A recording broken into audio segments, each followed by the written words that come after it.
अजित पवारांच्या मृत्यूबाबत पुन्हा आता शंका उशांकडनं उधाण आलंय. जय पवारांनी एक व्हिडिओ शेअर केलाय. तीच कंपनी VSR, तिचे मालक मुख्य पायलटच्या सीटवर झोपलेले असल्याचं दिसून येत आहे आणि त्यामुळे शंका उपस्थित केली आहे. हेच चालतंय का? त्यांनी जो काही व्हिडिओ ट्विट केलेला आहे किंवा दाखवलेला आहे तो नेमका त्या घटनेशी संबंधित आहे की नाही याची कल्पना मला पण नाही आणि त्यांनाही ती नसेल. परंतु कॉकपिटमध्ये विमान पायलटच्या जागेवर बसून झोपणं हे अत्यंत धोकादायक आहे. हे छोटे जे फ्लाईट असतात याचा रन किती असतो तर तास, जास्तीत जास्त 1 तासाचा रन असतो. मग 1 तासाच्या रनमध्ये त्या प्रवासामध्ये जर झोपलेला असेल तर ते धोकादायक आहे हे मात्र निश्चित आहे. आणि अशा वेळेला तेही मुख्य पायलटच्या जागेवर बसून झोपणं मला वाटतं हे कुणालाही मनाला पटणार नाही. म्हणून असं जर त्या कंपनीचा मालकच स्वतः करत असेल तर पायलटाचं काय धोरण असावं काय कळायला कल्पना नाही. म्हणून हे प्रकरण गंभीरतेने घेतलं पाहिजे. पवारांनी अशी मागणी केली की ते रोहित सिंह यांना अटक करावी. तर अटक करावी, काय कारवाई करावी हे त्या सरकारने ठरवलं पाहिजे. परंतु पायलटच्या सीटवर झोपणं हे योग्य नाही एवढं मात्र निश्चित आहे. असल्या प्रकारे अपघातांची चौकशी AAIB करतं. त्यांनी एक अहवाल दिलाय. त्यात खराब हवामान आणि पायाभूत सुविधेवर खापर फोडण्यात आलाय. VSR कंपनीबद्दल ते काहीच बोलले नाही. तर DGCAने एक अहवाल केला होता. त्यात त्यांनी सांगितलं होतं की VSR कंपनीच्या विमानातच त्रुटी आहे. तर एक एजन्सी विमान कंपनीला क्लीन शीट देताना दिसते. हा सगळा गोंधळ सुरू आहे. हे बघा, या अपघातामध्ये 2-3 प्रकार जे समोर आलेले आहेत ना. पहिला जे प्रकार आहे तो रनवे. जो पहिले रनवेने उतरायचं होतं त्या रनवेने लँडिंग का केलं नाही हा एक प्रश्न आहे. पायलटने दुसरा रनवे का मागितला याच्यावर प्रश्नचिन्ह निर्माण होतं आहे. आता ह्या रनवे आणि धोका जर असेल तर त्यांना ते पुन्हा विमानामध्ये एवढं इंधन होतं की त्यांना पुन्हा विमान मुंबईला परतवून जाता आलं असतं किंवा पुण्याला उतरवता आलं असतं. पण ते न करता का झालं हा एक प्रश्नचिन्ह आहेच ना. दुसरं महत्त्वाचं असं आहे की 2 एजन्सी आहेत ज्या सरकार मान्य आहेत. त्यांनी आपला वेगवेगळे निष्कर्ष काढलेले आहेत. कोणी रनवेबद्दल बोलत आहे तर कोणी विमानामध्ये बिघाड आहे. आणि ह्या एजन्स्या हे काय प्रायव्हेट नाहीत, ह्या सरकारच्या आहेत. म्हणून याच्यावर शंकेची जी पाल चुकचुकते ना तर त्याच्यावर आपण लक्ष त्यांनी दिलं पाहिजे. हे दोन्ही अहवाल जर वेगवेगळे येत असेल, जे तफावत येत असेल तर मग शंका घ्यायला वाव आहे. AIBचा प्राथमिक अहवाल सखोलपणे नसल्याच्या वेदना होतात असं जय पवार म्हणाले. वेदना निश्चित होणार ना. अजित दादासारखा मोठा नेता गेल्यानंतर ह्या वेदना महाराष्ट्राला झालेल्या आहेत. म्हणून आता याची जो प्राथमिक अहवाल आला आहे त्याच्यात काही त्रुटा दिसलेल्या आहेत. म्हणून आणखीन याला डीपमध्ये जाऊन याची चौकशी खरंच गरजेचं आहे. प्रत्येकाच्या मनामध्ये शंका ही वाढत चाललेली आहे आणि हे मला वाटतं योग्य नाही आहे. काँग्रेसला राज्यसभेत विरोधी पक्षनेते पण टिकवण्याची चिंता आहे तर आम्हाला 2 खासदार टिकवण्याची चिंता आहे असं संजय राऊत म्हणाले. त्यांना काय टिकवण्याची चिंता आहे त्याला कोणी विचारत नाही आहे. आता ह्या राज्यसभेच्या निवडणुकीमध्ये हे तिन्ही पक्ष एकत्र ते येतील का नाही यावर शंका आहे. कुणाचंच संख्याबळ नाही आहे. एकीकडे शरद पवारांचं नाव घेऊन राजकारण केलं जातं आहे, दुसरीकडे आमच्याच पक्षाचा उमेदवार पाहिजे असंही सांगितलं जातं आहे. एकाच पक्षातून 2-2, 3-3 स्टेटमेंट हे वेगवेगळे दिले जात आहेत. आणि काँग्रेसने आतापर्यंत त्यांची भूमिका उघड केली नाही. म्हणून राज्यसभेवर आता कोण यापेक्षा त्यांच्यात असलेली किती प्रमाणात फूट होते याकडेच आपल्याला पाहावं लागेल.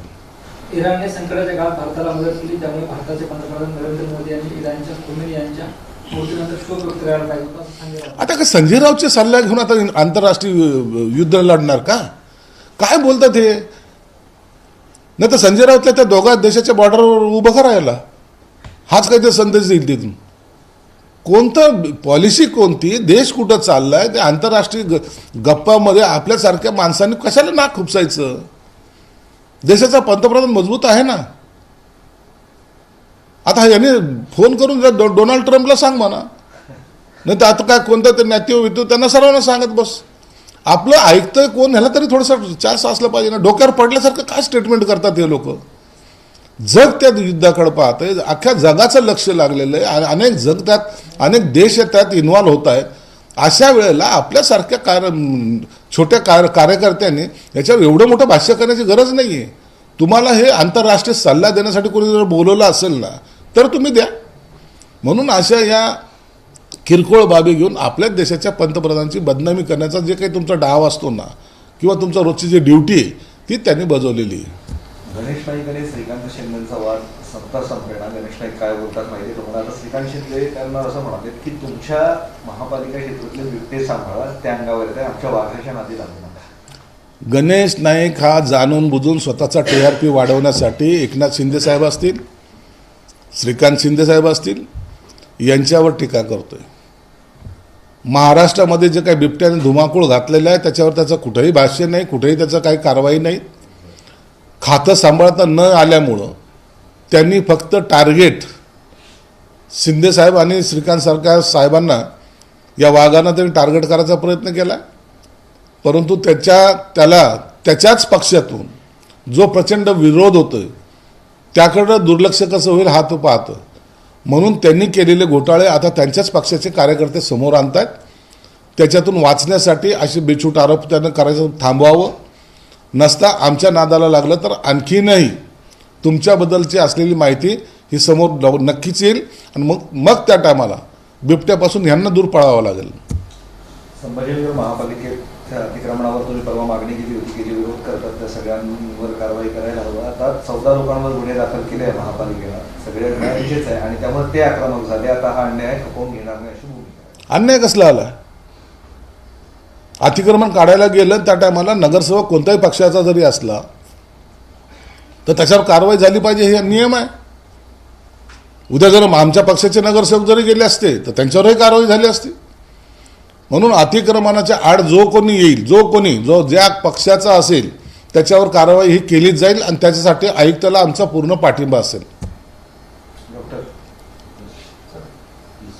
माझे 3 प्रश्न आहे अमोल मिटकरांचे, 3 विधान आहेत त्यांचे. कार्यकर्ता हा पक्षाचा कणा असतो. पक्षामध्ये असे हवेतले नेते खूप आहेत. 4-5 नेत्यांच्या भरोशावर पक्ष मोठा होत नसतो असं त्यांनी आपल्याच पक्षाला घरचा आहेर दिलेला आहे. मिटकरींनी केलेल्या विधानाला काही अंशी हे मान्य करावं लागेल. पक्षामध्ये काही नेते असे असतात ज्यांना जनतेशी काही घेणं देणं नसतं.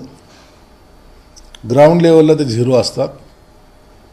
परंतु आपली विद्वत्ता त्या पार्टीमधल्या पक्षामधल्या ठिकाणी फार मोठ्या प्रमाणात ते दाखवण्याचा प्रयत्न करतात.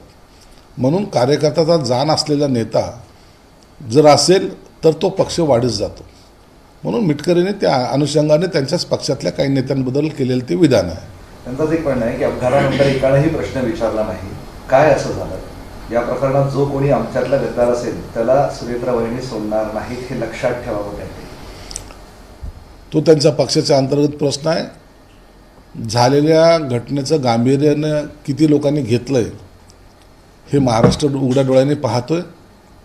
आणि म्हणून आता काय घटना घडतील किंवा पुढं काय त्याचा परिणाम होतील हे काही काळानंतर आपल्याला पाहायला मिळतील. शेवटचं, दोन्ही राष्ट्रवादींचं 14 फेब्रुवारीला विलिनीकरण होणार होतं आणि ही अजित पवारांची शेवटची इच्छा पूर्णत्वास जावी असं त्यांनी मत व्यक्त केलं. आता याच्यावर फार चर्चा झालेल्या आहेत. काही लोकांना आजही विलिनीकरण होऊ नये असं वाटतंय. त्या मताचे काही आहेत, काही व्हावेत आज या मताचे आहेत. याच्यामध्ये या राजकारणामध्ये फायदा कुणाचा आणि तोटा कुणाचा यावर गणितं मांडल्या जात आहेत. म्हणून आता विलिनीकरणाचा मुद्दा मला वाटतं मागे पडेल आणि भविष्यात हे विलिनीकरण होणार सुद्धा नाही. आपल्या मतदारसंघामध्ये पडो आंदोलन सुरू होणार आहे. पाणी मिळत नसल्यामुळे उभाटा गटातर्फे आंदोलन करण्यात येणार आहे. उभाटा गटाने आंदोलन करण्यापेक्षा हायकोर्टामध्ये जाऊन उभं राहावं. त्या ठिकाणी पाणी पुरवठ्याच्या संदर्भामध्ये काय परिस्थिती आहे किंवा काय आताचा स्टेटस आहे ते त्यांना कळेल. वस्तुस्थिती न पाहता आंदोलन करून पक्षाच्या कार्यकर्त्यांना वेठी धरायचं काम बंद करा. शहराच्या हिताचं काम करा आणि शहराच्या हिताच्या आड येऊन आमच्यामुळं पाणी आलं असं म्हणायला मोकळे होऊ नका. पाणी गुढीपाडव्याला तिथून सोडल्या जाणार आहे आणि त्याच्यानंतर जे काही ते पाईपलाईनमध्ये घाण असते, कचरा असतो, ते निस्तारायला थोडा टाईम लागतो. ते झाल्याबरोबर पाणी या नक्षत्रवाडीच्या ह्याच्यात संमती येईल आणि त्याच्यानंतर शहराला पाणी पुरवठा सुरळीत होईल. एबीपी माझा, उघडा डोळे बघा नीट.